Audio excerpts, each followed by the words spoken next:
With the official announcement of Ben Affleck's retirement as Batman and the DC community seem to think it's the apocalypse, Warner Brothers is on the hunt for a new actor to play a younger Batman. There's a lot of evidence suggesting that Armie Hammer is in talks to play Batman, and I find this ironic considering he was almost Batman in Justice League Immortal. Excuse me, Mark, but most are unaware of that film. Fair point. I've brought up Justice League Immortal many times, and usually I get a response like this. What the hell are you talking about? And this is usually from DC fans like myself. So, what is Justice League Immortal? Well, let's go back in time, shall we? Back in the mid-2000s, DC was trying left and right to get projects going only to be cancelled.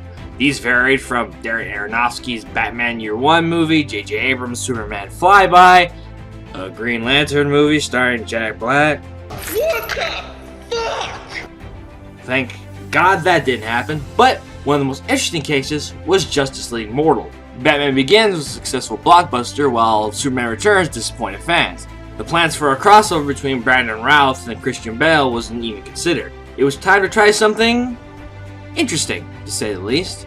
Despite plans for a follow-up to Batman Begins, which became The Dark Knight, George Miller, director of all 4 Mad Max movies, and Happy Feet, came on board to adapt a script from Michelle and Kieran Mulroney, who went on to write Sherlock Holmes: A Game for Shadows. This was to be an entirely new canon, separate from Christian Bale's version of Batman, and featured a fully fledged Justice League. Armie Hammer was Batman, Megan Gale was Wonder Woman, Common was Green Lantern, DJ Catrona was Superman, Adam Brody was The Flash, etc. The script itself got an excellent reception. Production was booming. Costumes were made and ready by Weta Workshop. Filming was just days away. But what happened? Well, the movie was cancelled.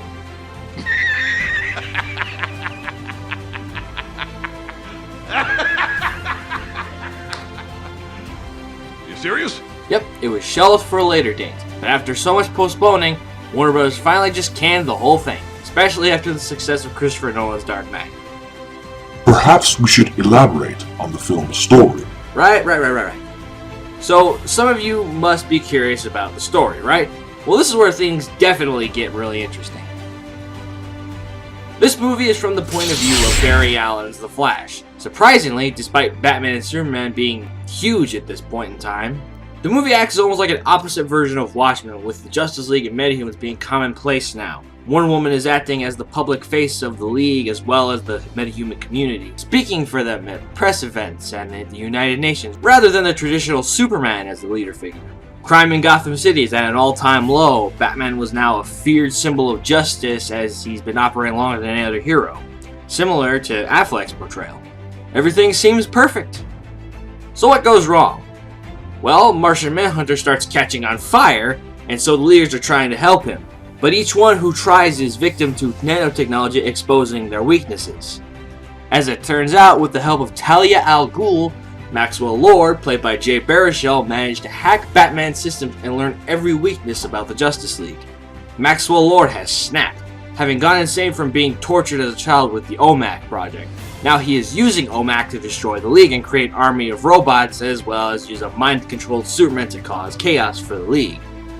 Apparently we were supposed to get an epic battle between Superman and Wonder Woman that would have been on the same scale as the climax of the first Avengers movie.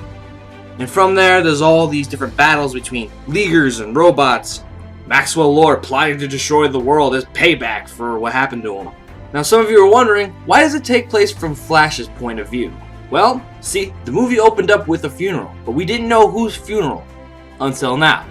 With Maxwell Lord becoming a cybernetic doomsday weapon, Barry Allen makes the ultimate sacrifice by running so fast, forcing himself to merge with the Speed Force, thus destroying himself and Maxwell Lord in the process. This moment was supposed to be crushing, as throughout the script it was written that we see many things from his perspective, how he views things going full speed, his relationship with Iris and his nephew Wally, and he's written to be the most likable character in the whole movie.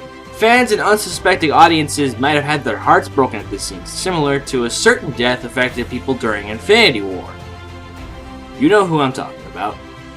The movie would end with Wally West taking up his favorite uncle's mantle as the Flash and joining the Justice League.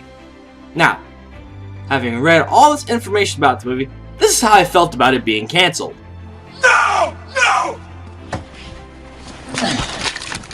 No! Not a happy camper. Would this movie have been 100% without a doubt good as it sounds? Well, I can't say that, but I can definitely say I would have loved to at least witnessed it. Even if it sucked, it would have been a spectacle at the time, especially since giant comic book movies like this were a new thing. This was before even the first Iron Man. With a clear inspiration from stories like the Tower of Babel, I think DC fans were robbed of something special. So, why was it cancelled? Well, there's actually a few reasons. Number one, there was a writer's strike at the time, and despite George Miller trying his hardest to fight for the project, the vote won to shut Justice League Immortal down. It was shelved and maybe Warner Bros. Would return to it at a later date. And that's when it brings us to number 2, The Dark Knight. The success of Nolan's film made Warner Bros. Make the decision that they did not want to cross the streams with what Nolan was creating. So, in 2009, the movie was permanently cancelled.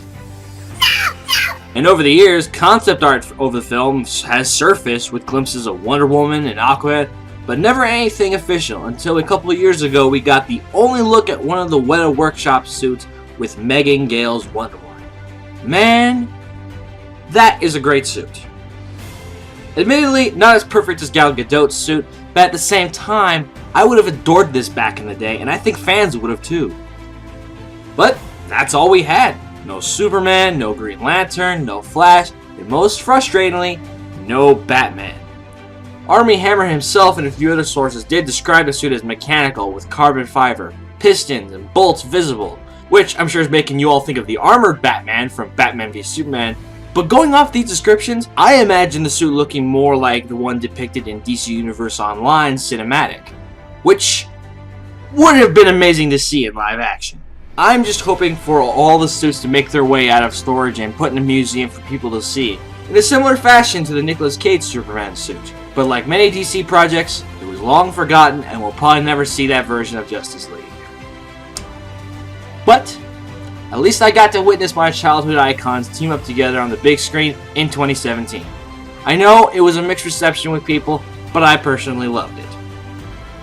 So what did you all think of this cancelled project? Would you have liked to have seen it, or do you think we're better off without it? And do you think Armie Hammer should be given another chance as the Cape Crusader? Make sure to let me know your thoughts down in the comments, and make sure to like this video, subscribe to our channel for more episodes. With that said, I'll see you all next time in the multiverse.